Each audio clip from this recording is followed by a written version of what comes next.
To our amazing viewers at Midnight Affairs Tales, welcome and thank you. Your presence makes these stories worth sharing. We'd love to hear which part of the world are you joining us from. Let us know now. Let's dive into today's story, Chapter 1. He wasn't supposed to be home yet. Staff Sergeant Daniel Rourke had been deployed in Kandahar for the last 11 months, his third tour in 7 years. Dust, gunfire, and the kind of silence that only hangs over kill zones had become familiar. But then came the roadside explosion that killed 3 of his unit and fractured his shoulder. An honorable medevac. 3 months early. No fanfare. No big announcement. Just a quiet return to Fort Carson, a beat-up duffel bag in one hand, a sealed envelope of medical discharge papers in the other. It was supposed to be a surprise. For her. Melanie. His wife. High school sweetheart. She wrote him every week during deployment, sent care packages filled with things he didn't even know he missed, cologne, Polaroids of their dog, hand-scrawled recipes. Her last letter ended with a drawing of a heart and a note that read, "We'll be whole again soon." Daniel smiled thinking of it, sitting in the back seat of the cab pulling into their quiet Colorado neighborhood. Suburban peace. The kind of peace that always felt a little too quiet after the chaos of war. As he stepped onto his front porch, he paused. Something was off. A pair of black combat boots, too polished to be his, sat by the door. Melanie never moved his boots. She thought it was bad luck. He twisted the key in the lock, slowly. The house was dim, save for a shaft of golden light creeping down the hallway. The bedroom door was half closed. His heart rate quickened, not in excitement, but with that crawling tension he'd only known on recon missions. From the hallway, he heard them. Low moans. Familiar rhythm. 2 voices. One female. One male. His wife. And no, it couldn't be. That voice. That low, smug, gruff tone. The one he'd spent months taking orders from. The one that barked commands while bullets flew past their heads. Squad leader Jason Vance. Daniel didn't kick the door in. He didn't scream. Didn't make a sound. He stood there, watching, paralyzed, betrayed. His uniform still clung to him, his duffel still hanging from his shoulder. He was a ghost in his own home, staring at a life that had been detonated without a sound. Jason's tattooed back arched above Melanie like some sick animal ritual, and she was laughing. God, she was laughing. Daniel backed away. Out of the house. Down the porch. The cab was still idling on the curb. "Everything all right, sir?" the driver asked. Daniel didn't answer. He slid back into the seat, voice low and calm. Almost too calm. "Take me somewhere quiet." As the car pulled away, Daniel didn't look back at the house. He didn't need to. That image was already carved into his mind like shrapnel under skin. He didn't cry. Didn't shake. Instead, he started planning. Because there are 2 kinds of soldiers who come home from war. The ones who try to forget what they've seen, and the ones who know that real revenge takes patience.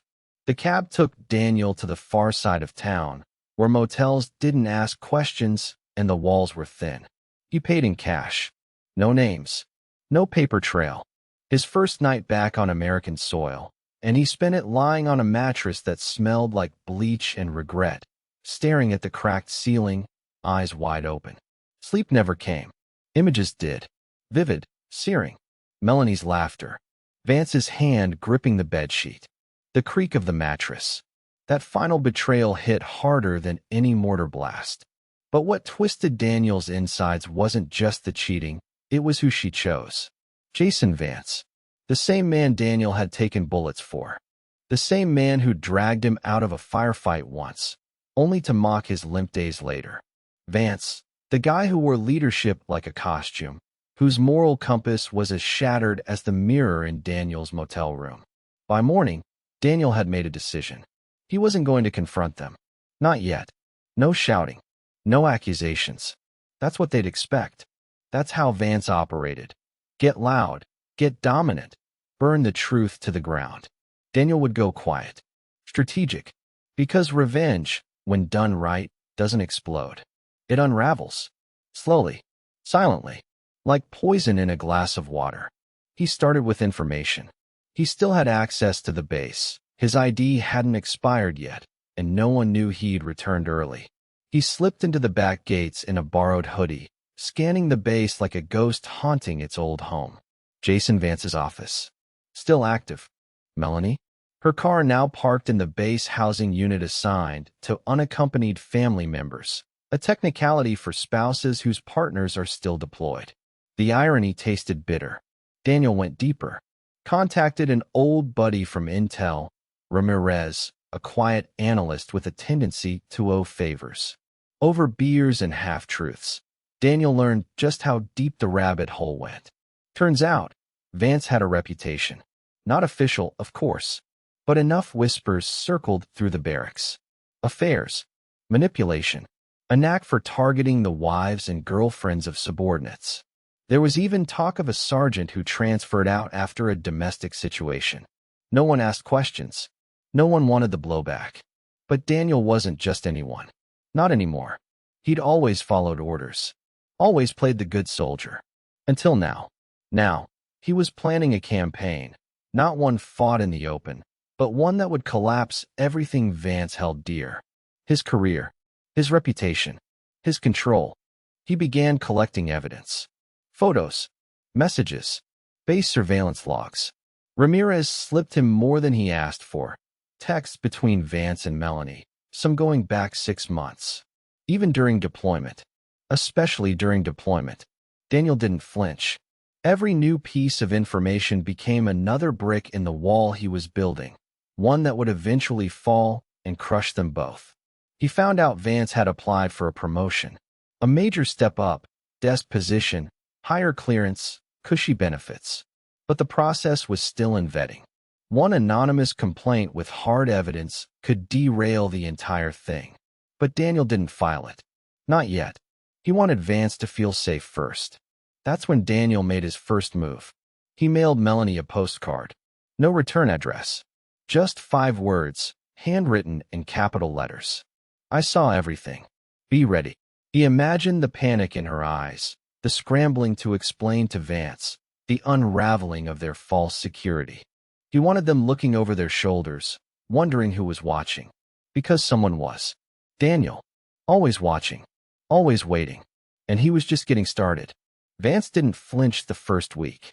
Daniel watched from a distance. Binoculars tucked in the shadows of a borrowed SUV, parked 2 blocks from the cul-de-sac that once held his definition of home. Vance carried on like nothing had changed, jogging shirtless every morning, walking Daniel's dog like he owned it, kissing Melanie on the front porch in broad daylight. But Daniel knew better, because Melanie had changed. She twitched now, glanced over her shoulder during every walk, peered out the blinds when no one knocked. That postcard had planted the first seed, paranoia. And paranoia, Daniel knew, was the enemy of loyalty. He needed it to fester. Back at the motel, he transformed the room into a command center. Maps, timelines, flash drives, a wall of photographs, scribbled notes, strings tying connections between base reports, text message timestamps, duty rosters, and bank statements. He wasn't just planning revenge. He was strategizing psychological warfare. Daniel understood his targets. Vance was a control freak. He thrived on dominance, reputation, the illusion of power. Melanie? She'd always needed reassurance. Affection. Safety. The kind Daniel had once given freely, before she gave it to someone else. Now he'd pull those needs apart like threads from a worn flag. He started small. He called the base's anonymous hotline and left a tip, cryptic and careful. Potential fraternization involving squad leadership and a deployed service member's spouse. Check Housing Unit 7C. Not enough to blow things up, but just enough to prompt an internal review. The kind that doesn't make headlines, but sends ripples across command desks. 2 days later, Vance was called in for a routine ethics interview. Daniel knew because he followed him. Not in uniform, just a baseball cap and sunglasses, watching from across the lot as Vance entered the admin building. No swagger this time. Shoulders tight. Eyes scanning the lot like a hunted man. That night, Melanie left the porch light off. Progress. The next move was digital. Daniel hacked into Melanie's email. It wasn't hard. Her passwords were always predictable, some combination of their wedding date and their dog's name. He didn't delete anything. He added something. A draft email. Never sent. Just waiting. Subject line. It was a mistake. I still love you. Body. I never wanted this to happen. Jason said you wouldn't come back early. I never meant to fall for him. I just missed you. I was weak. Please don't hate me. Can we talk? He knew she'd find it. Maybe not immediately, but soon. When she logged in to check bills or to email her mom. And when she did, she'd wonder, did she write it? Did he read it? Was someone in her head? He wasn't just haunting their home now. He was in their thoughts. The next day, he made it real. He walked into the same grocery store where Melanie used to buy his protein powder, dressed in a hoodie, beard scruffy enough to go unnoticed. She was there, alone, browsing yogurt in the dairy aisle. He didn't approach. He walked past her, just close enough to whisper, "I came home, Mel." She dropped the yogurt, turned, but he was already gone, slipping out the fire exit. Now the fear had a face. And Daniel, he felt alive for the first time since Kandahar. Back at the motel, he reviewed his next phase, finances. Vance had always bragged about his side hustles, real estate flips, crypto investments, off-books income streams. Daniel pulled favors from an old contact in CID, a guy who owed him after a bar fight cleanup in Kabul. Within 48 hours, he had Vance's digital footprint. He was sloppy. Money moving into offshore accounts with vague company names. Tax evasion. Unreported earnings. Enough to trigger a federal audit. So Daniel made a call. Not to the IRS. To Vance's commanding officer. Under a fake identity, of course. He delivered a flash drive anonymously, with a note. "You trust this man with soldiers' lives?" And then he waited. 2 days passed. Then came the headline. Squad leader under investigation for financial misconduct. Temporary leave assigned. Daniel sat in his motel chair, watching the segment on the small, battered television. Melanie was in the background of one photo, blurred, shocked. Vance, stone-faced, was being escorted to a government sedan. No cuffs. Yet, Daniel didn't smile. This wasn't victory. This was dismantling. He hadn't laid a finger on either of them. But already, the walls were cracking. And he hadn't even gotten personal yet. He looked at the calendar on the wall. Their anniversary was in 3 days. And he had something special planned. Something they'd never forget. Anniversaries used to mean something. July 22nd. 9 years ago, Daniel and Melanie exchanged vows under a summer sky, barefoot on the sand in San Diego. They laughed. She cried. He'd promised to protect her, and she'd sworn to wait. Simple words, steeped in trust. This year it rained. Thunder rolled over Colorado Springs as Daniel stood across the street from their old house, parked in the shadows. The porch light was off. No flowers. No music. No celebration. Just tension thick enough to choke on. She remembered. But the silence wasn't enough. Daniel wanted them to feel it. So, at 3:42 a.m., he dropped the package on their doorstep, wrapped in brown paper.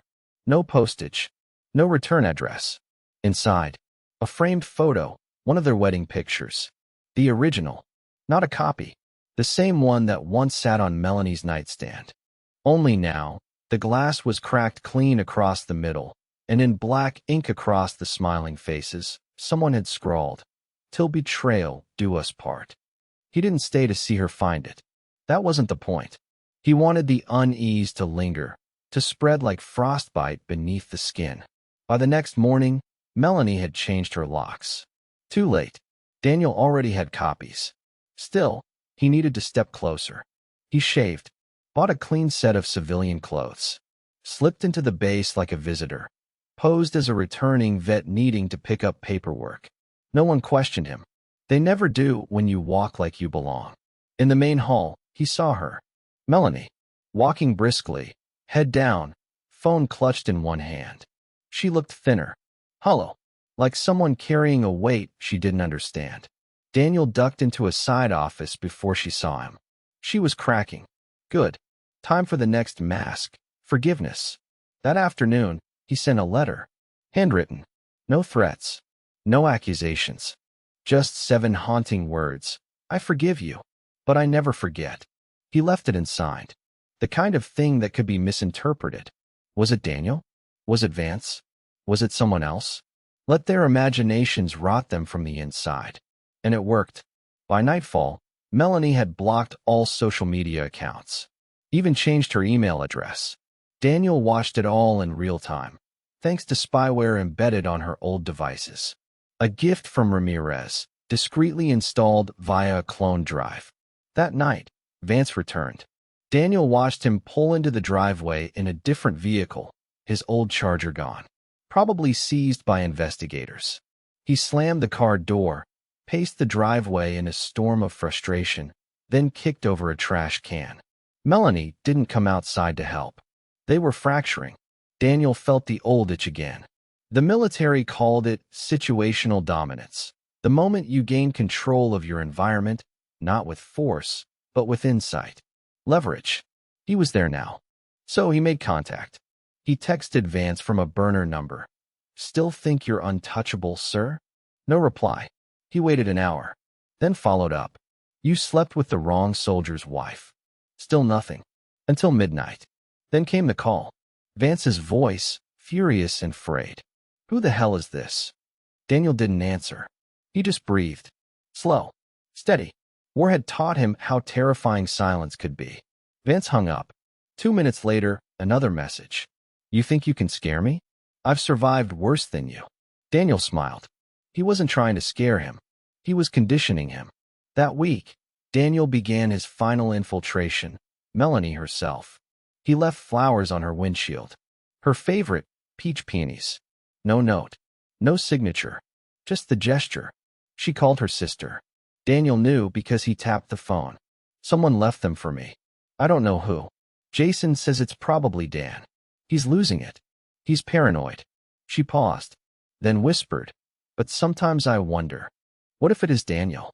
What if he came back early and never told anyone? Her voice cracked. That was all Daniel needed. That night, he recorded a voice message. His voice. Raw. Quiet. You chose him over me. Now you get to live with that. He didn't send it. He played it once, then deleted it. It wasn't about the message. It was about the control he held by not sending it. He was in their heads now, like smoke under a doorframe, slipping through cracks they didn't know existed. But psychological warfare only went so far. And Daniel was ready to make it physical. Not violent. Strategic. He remembered Vance's routine. The gym. The bar. The mistress before Melanie. Yes, there had been another. Daniel found her. Took her out for a drink. Just 2 strangers, sharing deployment stories. She didn't know who he was. But by the end of the night, she was talking. Talking a lot. Turns out, Vance had secrets. And Daniel now had the tape. He uploaded it to a secure drive, labeled it Operation Fall. Because the next phase wouldn't just be about fear. It would be about exposure. And by the time Daniel was done, Vance wouldn't just lose his job. He'd lose everything. Vance's voice echoed across the court-martial room 3 years ago like a sermon from the pulpit. Integrity, discipline, loyalty. That's what makes a soldier. Daniel remembered those words well. Vance had testified against another soldier then, a private accused of smuggling steroids into the barracks gym. The kid was discharged. Ruined. But Vance had walked away from the hearing clean, untouchable. His uniform pristine, his voice full of righteous venom. It was all an act. Daniel knew now. The man preaching about loyalty was the same one who had been sleeping with his wife during deployment. But what Vance hadn't counted on, that one of his ghosts would come back. Not with bullets, but with truth. Daniel sat at a rented desk in a quiet co-working space just outside of Denver. A laptop open, a burner Wi-Fi connection active, and a growing dossier marked Vance. In it were over 70 files. Photos, text messages, audio recordings, bank transfers, GPS logs, military correspondence, black and white proof of misconduct, infidelity, fraud. But Daniel wasn't just collecting it. He was curating it. Vance had always relied on perception. He knew how to present himself: stoic, disciplined, dangerous. Daniel would strip that away, one layer at a time. He started with whispers, the anonymous package he sent to Vance's former mistress. It contained screenshots of Melanie's text messages from while Daniel was still deployed. Messages where she described Vance as temporary, impulsive, and probably not worth ruining everything for. A grenade lobbed into his ego. Then came the article, published under a pseudonym on a military expose blog. When command fails the code, the silent epidemic of squad-level exploitation. It didn't name Vance. It didn't have to. The details? Too specific. Too damning. Anyone who knew the base, knew the players, could read between the lines. The story caught fire. Comments rolled in. Shares. Then internal chatter among the enlisted. Daniel monitored the discussion boards, the group chats. He saw Vance's name dropped repeatedly, first in rumors, then in accusations. And when the blog post hit Reddit's r/military forum, it exploded. Vance was summoned again. Another internal inquiry. This time, it wasn't about money. It was about morality, about conduct unbecoming of an officer. And Daniel?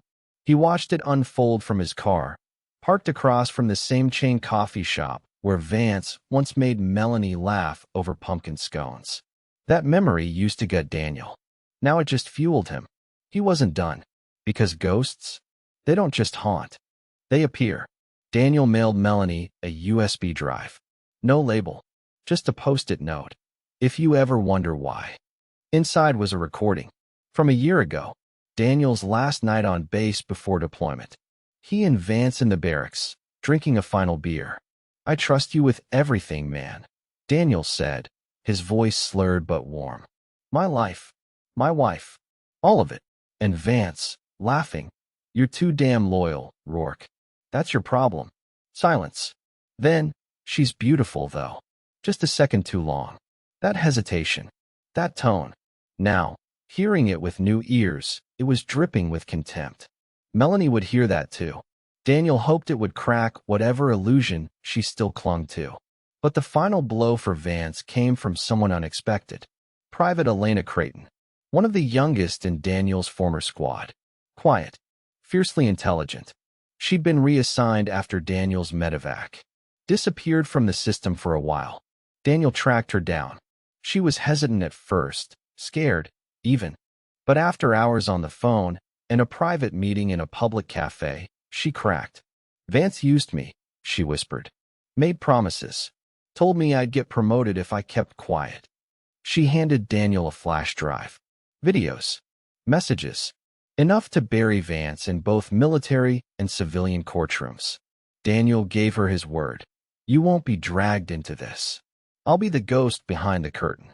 She nodded, tears brimming. And Daniel walked away. Later that night, Daniel compiled everything. It was no longer a dossier. It was an execution file. He printed it, packaged it, mailed it to 3 addresses: Internal Affairs, Fort Carson; Vance's promotion board in Washington; and to Vance himself. He included one final note. Typed. Cold. "You should have let me die out there." The war was no longer about betrayal. It was about reckoning. And Daniel was done hiding in shadows. The ghost was ready to walk in daylight. Because in war, you don't always survive by being the strongest. You survive by becoming the thing your enemy never saw coming. And Vance, he was about to learn that the most dangerous man in the world is the one you thought you broke. Daniel had always been meticulous. That's what made him invaluable on deployment. Not just his trigger finger or his steady aim, but his patience, his precision. He wasn't the kind of man to rush a shot, even if it meant waiting motionless in hostile terrain for hours. That discipline was now the engine of his revenge. Because exposing Vance wasn't the final objective, it was just the destabilization phase. Daniel's real goal? To dismantle the man's soul. And to do that, he'd need training. Not combat, not firearms. Those tools were for soldiers. This war was colder, smarter, more civilian. He enrolled, quietly, under an alias, in a digital forensics course. Online, late-night sessions while he sipped coffee in a corner of the motel. It wasn't for a degree. It was for skill. The kind of skill that could trace, fabricate, decrypt, and plant without leaving a shadow. He needed to know how to make evidence speak. Or scream. 2 weeks in, Daniel had everything he needed. Vance's financials? A disaster. More than just offshore accounts. Daniel uncovered falsified VA claims, fake disability paperwork, and shell donations funneled through veteran charities. Daniel compiled them into a report, 37 pages. Annotated.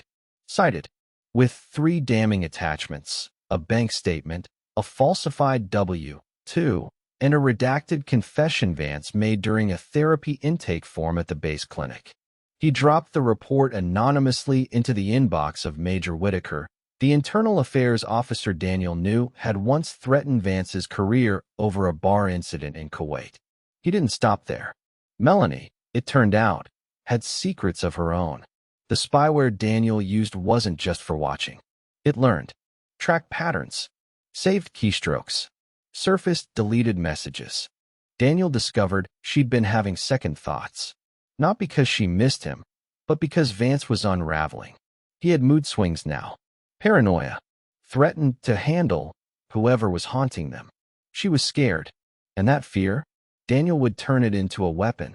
He crafted an email, written in the voice of a military psychiatrist. Subject: confidential inquiry, Melanie Rourke body. We've received anonymous claims regarding potential coercion and psychological abuse involving a current officer and a military spouse. As per standard protocol, we are requesting a voluntary psychological evaluation to ensure the well-being of all parties involved. This is not a disciplinary process. Please respond within 72 hours. He spoofed the email to look official. Military seal. Signature. Everything. She replied within 4 hours. Her answer was one line. I don't feel safe anymore. Daniel read it 3 times. Not because he enjoyed it, but because it confirmed something. They were coming apart. He was ready for Phase 3, exposure. He booked a room at a high-end hotel under a false name and held a private screening. One guest, Captain Moreno, a junior officer who'd once idolized Vance. Daniel had done his research. Moreno had integrity, a code, and a growing discomfort with the rumors circling his mentor. Daniel met him with a handshake, wearing glasses and a calm face. No rage, just evidence. He showed him the photos, the voice messages, the bank logs, and the video. One from Afghanistan, where Vance drunkenly admitted on camera that he slept with too many wives back home. Moreno didn't speak for 5 minutes. Then, finally, what do you want me to do with this? Daniel leaned forward. Make sure the right people see it. He handed over a second flash drive. No names, no trail, just leverage. And then he vanished. By the time Vance was dragged into another inquiry, this one conducted by 3 officers and 1 civilian attorney, Daniel was already 5 moves ahead. He sent Melanie one final email. Short, measured. I'll never get back what you took from me, but you're free now, so live with it. She replied, for paragraphs, begging to meet, to talk, to apologize. He never answered, because the man she'd known, he didn't exist anymore. That version of Daniel had died somewhere in Kandahar, alongside 2 of his closest brothers, men he'd trusted more than her, more than anyone. And now, the man who returned? He was trained for a different kind of mission, one that ended when every lie was turned inside out. Daniel didn't need a confession. He needed collapse. And Vance was already halfway there. The next phase would be the most dangerous. Not for Daniel, but for Vance. Because next came public shame. The kind you don't recover from. The kind that makes people change sidewalks when they see you. And Daniel had already prepared the stage. By the time most men know they've stepped into a trap, it's already closed around them. Jason Vance was no exception. The moment the anonymous email hit the inboxes of every officer above his rank, he was finished, and he didn't even know it yet. Daniel timed it precisely. 8:03 a.m., Monday morning. A simple subject line, code read, "Compromised command integrity, urgent." Inside was a polished PDF. Stark white background. Minimalist formatting. No theatrics, just substance. Chronological breakdowns of financial fraud, adulterous behavior, and exploitation of rank. Each entry hyperlinked to supporting evidence. Not speculation. Not hearsay. Facts. Hard, traceable, digital truths. And just in case Vance tried to spin it, Daniel included metadata, timestamps, IP logs, and GPS overlaps. It was unshakable. The document closed with a single line. When wolves wear uniforms, sheep get slaughtered. Daniel signed it Ghost. Not out of arrogance. Out of symbolism. Because that's what Vance had turned him into. A ghost haunting the wreckage of loyalty. The fallout came fast. That afternoon, Daniel sat in a crowded library cafe, earphones in, watching the local news stream from a muted laptop screen. Breaking. Army squad leader suspended amid investigation into alleged misconduct. Beneath the headline, a blurred image of Vance, surrounded by 2 officers. No handcuffs, just humiliation. It was enough. For now. But Daniel wasn't watching the screen. He was watching Melanie. She stood in line 5 feet away, ordering tea.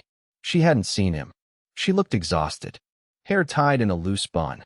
No makeup. Shoulders hunched under a too large hoodie, one that used to be Daniel's. She was alone. And for the first time, she wasn't holding her phone like a lifeline. She just stood there, quiet. Daniel didn't feel satisfaction. He felt distance. Like she was part of a story that no longer belonged to him. But he wasn't done. Vance still had supporters. Daniel saw them on forums. Comment sections. Deniers. Apologists. He's being targeted. Typical jealous ex. Daniel didn't fight them. He let facts fight for him. He uploaded a full expose to an anonymous whistleblower channel, disguising his voice through layered distortion. Title: The Truth About Jason Vance, A Soldier's Betrayal.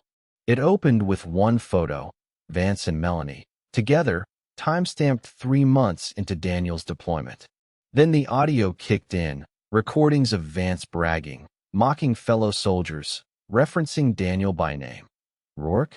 Guy's too loyal for his own good. He'd never see it coming. The video ended with a question. How many other families have men like this ruined? The clip hit 10,000 views within 48 hours. Daniel monitored the comments. Dozens of soldiers came forward anonymously. He did the same to my buddy. My sister dated him. Said he was manipulative. About time someone exposed this creep. The tide had turned. Vance was now radioactive. And Melanie? She messaged Daniel. Again. Subject: Please just meet me. Body: You don't have to say anything. I just need to see your face once. Just once. I need to apologize, not for me. For you. Daniel stared at it. For an hour. And then deleted it. Because apologies can't rebuild houses burnt to the foundation.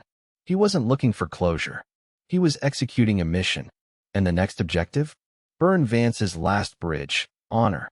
Daniel contacted Sergeant First Class Breyer, a grizzled 22-year vet, respected across multiple commands.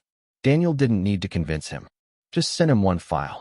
Breyer read it, called back 10 minutes later. He's done, Breyer said. I'll bury the bastard in every hall he ever walked. That night, Daniel watched a video leaked from the base, Vance being removed from his quarters. Not escorted. Removed. Bags packed by someone else. No salutes. Just silence and contempt. And that's when Daniel struck the final match. He sent Vance a text. Just one line. Do you still sleep well, sir? There was no reply. But Daniel wasn't expecting one. He already knew the answer. Vance had built his power on silence, on others' unwillingness to speak. Daniel had flipped that silence into a roar. He'd trained for years to fight battles with guns and grit. But this was the war he was born for. And he was about to end it, once and for all. Because Jason Vance wasn't just going to lose his rank or his clearance. He was going to lose his identity. And when that last piece was gone, Daniel would finally breathe again. The walls around Jason Vance were no longer metaphorical.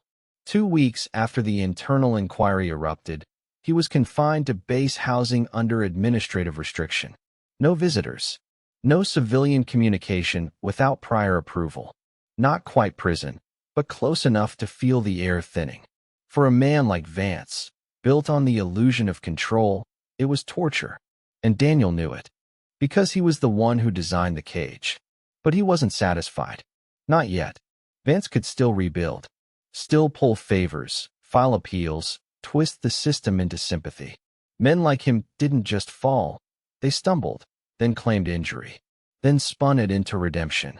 Daniel wouldn't allow it. So he orchestrated one final illusion. The kind of move that could only come from someone who understood the playbook, because he wrote it. He began by planting bait.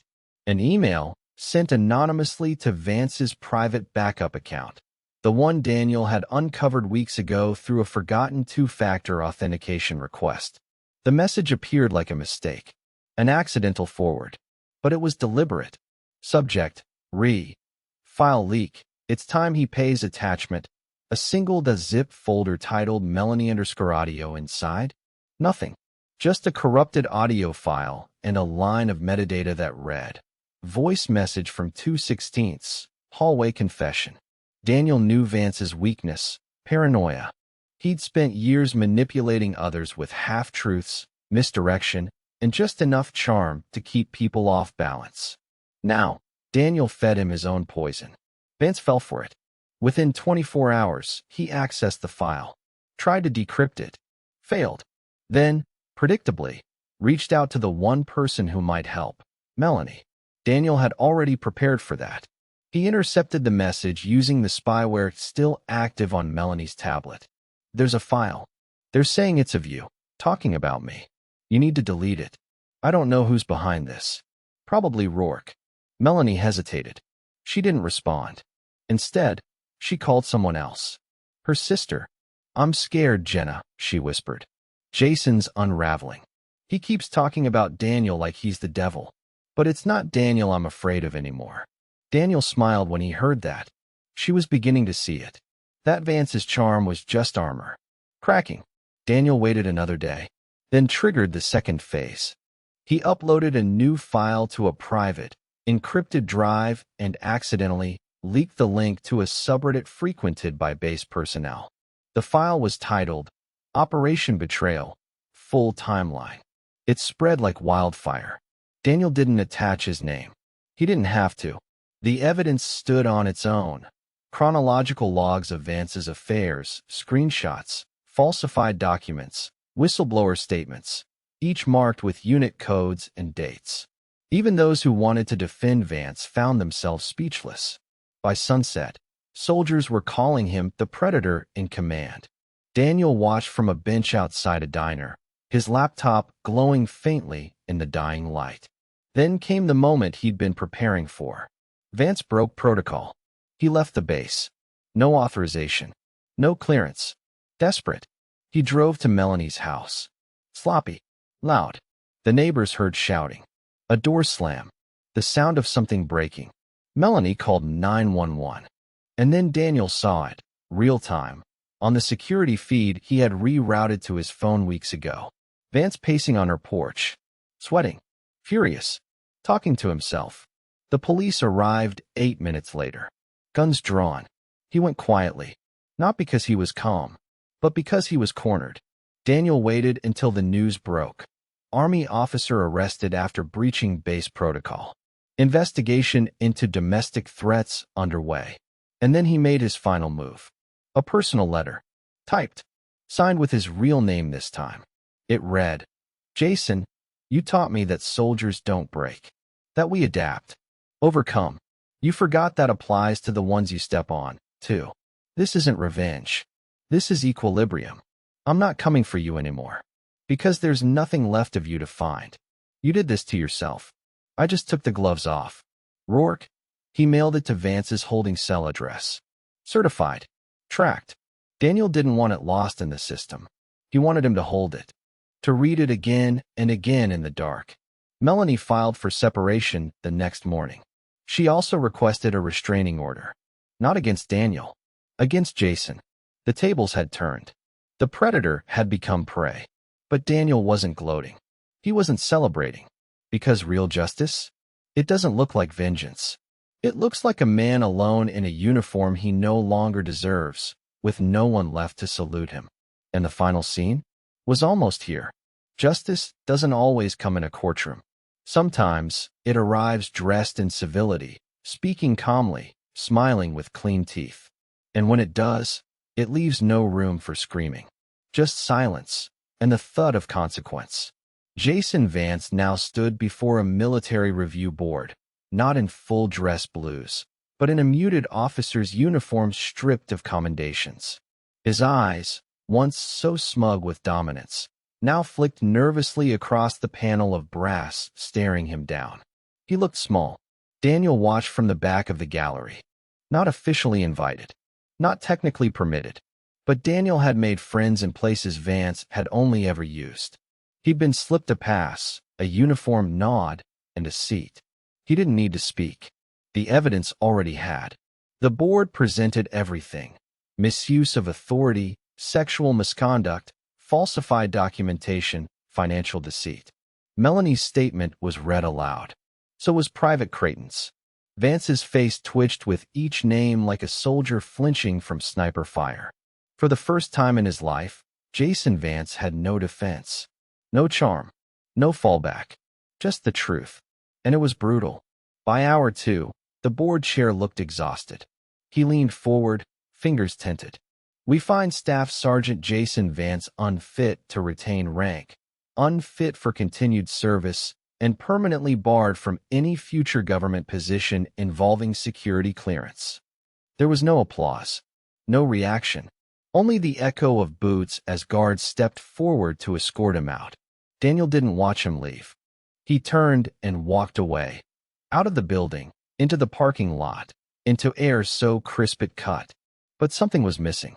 He still felt weight. Revenge had been meticulous, beautiful in its construction, but it hadn't healed him. Not yet. That night, he returned to the motel one last time. The place that had become his command center, his war room, his prison. He packed everything into a duffel, burned the documents he no longer needed, deleted drives, wiped laptops. He left behind only one item. The postcard from Melanie's last care package. The one with the heart. He laid it face up on the nightstand and walked out without a glance. 3 days passed. Then came the message from Melanie. This time, it wasn't pleading. It wasn't desperate. It was human. Daniel, he's gone. I filed everything. Lawyers say it won't be simple, but it's moving forward. I don't expect you to forgive me. But I do want to say this. You didn't just save yourself. You saved me. And if you ever want to talk, not to fix anything, just to talk, I'll be here. Take care. Melanie. Daniel read it once, then twice, and then deleted it. Not out of anger, but closure. Because he didn't need to talk. He'd said everything he needed with silence, action, and truth. He moved to Montana. Quiet cabin. Work in forestry logistics. No uniform. No rank. Just earth and sky. Most people there didn't know his name. That's how he liked it. One evening, sitting on his porch with a cup of black coffee, a neighbor stopped by. Old guy. Vietnam vet. You military? He asked. Daniel hesitated, then nodded once. Thought so, the old man said. You've got that look. The one that says you've seen too much, but you're still here. Daniel didn't answer. Just smiled. Because that was the thing about justice. It wasn't loud. It wasn't dramatic. Sometimes, it just sat beside you quietly, watching the trees sway, finally at peace. But not everyone gets peace. Jason Vance. He was now working security at a low-end strip mall outside Albuquerque. Word had spread. Even civilian jobs were thin. No pension. No future. Just a name rotting in digital records. Somewhere, he probably still cursed Daniel. Still searched for someone to blame. But Daniel wasn't coming for him anymore. Because justice had already smiled. And then walked away. It began with a voicemail. From an unknown number. Static heavy. Rough. Shaky. Daniel listened to it 3 times before saving it. I know you did this. The voice hissed, hollow with fatigue. You think you're better than me? That you're some goddamn Avenger? You're not. You just had more time. More time to stew. To rot in your own pity. It was Vance. But it wasn't the Vance Daniel had known in the field. Commanding, arrogant, bulletproof. This was a man stripped bare. The bravado had rotted into bitterness. The pride had turned to poison. Daniel didn't respond. He didn't need to. Because Vance had already started the next phase of his own downfall. By talking. The very thing Daniel had manipulated him into doing. Letting the pressure cook, letting the silence breed doubt, was now making Vance self-destruct. Daniel didn't lift a finger. He just watched. 3 days after the call, a video surfaced online. At first, it looked fake. A former staff sergeant sitting in a cheap hotel room, disheveled, speaking directly to a grainy camera. They say I manipulated people. Lied. Took what wasn't mine. He paused, eyes twitching. Maybe I did. But it wasn't just me. The whole system teaches you how to take. You don't get ahead by following rules. You get ahead by stepping over the men who do. The confession was rambling, disjointed, fueled by alcohol and some mixture of guilt and ego. But the line that caught fire, shared, clipped, looped across social media, was this. I didn't steal her. I earned her. You don't understand what it's like to come home and have nothing waiting. So yeah, I took his wife. And I'd do it again. Daniel watched the video in silence. His hands didn't tremble. His jaw didn't tighten. He just nodded. Because there it was. The final spark. It spread like gasoline. News outlets picked it up. Disgraced ex-officer defends affair with fellow soldier's wife. Blogs reposted it. Forums dissected it. Every soldier who'd once served under Vance now had confirmation of what they'd only suspected. And the last few Vance defenders? Gone. Melanie, too, saw it. Daniel knew because she texted him. Just one message. I'm sorry. For everything. He didn't reply. Because there was nothing left to say. The fire had burned through all of it. Weeks later, Daniel received a letter. Handwritten. No return address. He recognized the scrawl immediately. Vance. The envelope was greasy, smudged with what looked like ash. The letter inside was short. You won. Happy now? They took everything. My record, my clearance, my family. I can't go back to the army. Can't get hired anywhere else. I'm a joke. The guys who used to salute me won't even shake my hand now. But the worst part? You didn't even have to pull the trigger. You just waited. You're not better than me, Rourke. You're just more patient. More calculating. That's worse. So congrats. You ruined me. But you ruined yourself to do it. Daniel folded the letter carefully, slid it back into the envelope, tucked it into the back of a drawer. He wouldn't burn it. He wanted to remember that sometimes the things you sacrifice to get justice aren't things you can ever get back. But this wasn't about being better. It was about restoring balance, about leveling the ground where honor had once stood. And if he had to carry that weight alone, so be it. That night, he sat outside under the stars. No noise. No war drums. Just wind through pine. He didn't feel victorious. He felt clear, as if some invisible fog had finally lifted. He'd built a story out of betrayal, weaponized truth, and dropped it like ordnance with a surgeon's precision. Vance would never recover. Melanie would never forget. But Daniel? He could finally breathe. For the first time since Kandahar. Because some confessions don't need to be spoken. They're written in fire. The box arrived on a Monday. No return address. No postmark. Just a brown package wrapped in twine and silence, sitting on Daniel's porch like a question mark left in the cold. He brought it inside with cautious hands, placed it on the kitchen table, and stared at it for a long time. Then, slowly, he opened it. Inside was a single item, a pair of military-issued dog tags. His own. The ones he'd left behind in Afghanistan when they cut his gear away after the roadside explosion.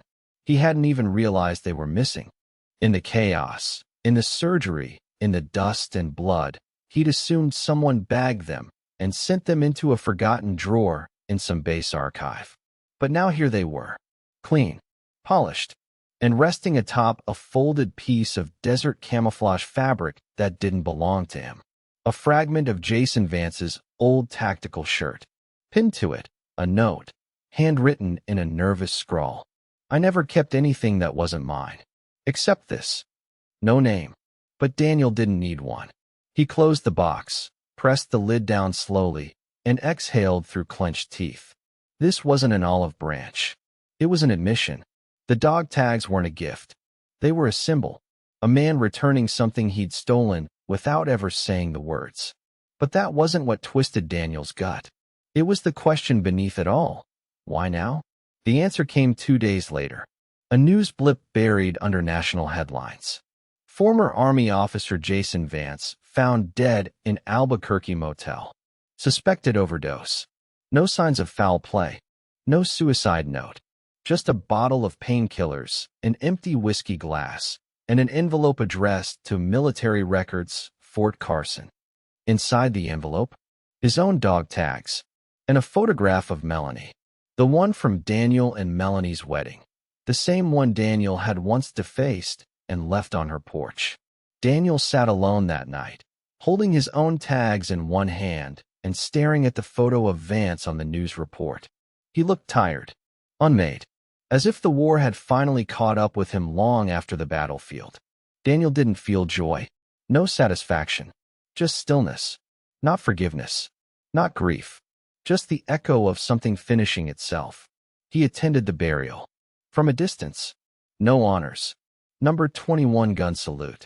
Just a closed casket lowered into forgotten ground. No one cried. Melanie wasn't there. Daniel watched in silence from across the cemetery, hands in his jacket, dog tags in his pocket. Vance was gone. Finally. Fully. But justice is never about endings. It's about what's left behind. That evening, Daniel returned to the mountains. He sat beside the fire, smoke curling into the high trees, wind whispering through the pine needles like voices from another life. He took out a notepad, began to write. Not a letter, not a journal entry. Just memories. The good ones. His team. His brothers. The laughter before night raids. The sand-soaked sunrises. The silence after a mission, when survival was still sinking in. He didn't write about Vance.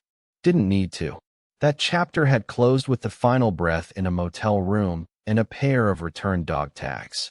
Now it was Daniel's story again. All of it. Unclaimed. Untangled. His. And as he set the pen down, he realized something he hadn't felt in years. Weightlessness. Weeks passed. Seasons shifted. Daniel stayed quiet, tending to the land, chopping wood, sending checks to veteran families through anonymous donations. He didn't attach his name, just initials. Dr. Melanie reached out once more. A letter. You were right. About everything. He ruined us. And I let him. But I see you now. I really see you. Not the man I betrayed, but the man who never lost his honor, even when he had every reason to. You may never forgive me. That's okay. I just wanted to say, thank you. For surviving. For still being good. Daniel folded the letter. Put it in a drawer beside the box with his tags. He didn't write back. Because sometimes, silence is the answer. Not out of cruelty, but because nothing more needs to be said. He walked outside into the snow, boots crunching softly, breath fogging the air. In his pocket, his tags pressed gently against his thigh. A reminder not of the war or of Jason Vance, but of who he'd been before the betrayal. And who he still was. A soldier. A survivor. A man who walked through fire not to destroy others, but to burn away everything that no longer served him. Now there was only clarity and cold peace. There's a silence that comes after war. Not the silence of peace. Not birdsong or soft winds or prayers whispered over folded flags. No, it's the kind of silence that follows a detonation, when the ringing in your ears fades, and all you can hear is your own heartbeat reminding you that, somehow, you're still here. That was the silence Daniel lived in now. Not victory, not defeat, just aftermath. Spring came early that year in Montana. The snow melted off the pine boughs in sheets, revealing green shoots and raw earth. Daniel stepped outside his cabin barefoot, feeling the cold soil press against skin that had once worn combat boots and calluses. He looked out across the forest. No shadows anymore. Just light. Vance was gone. His name buried in disgrace.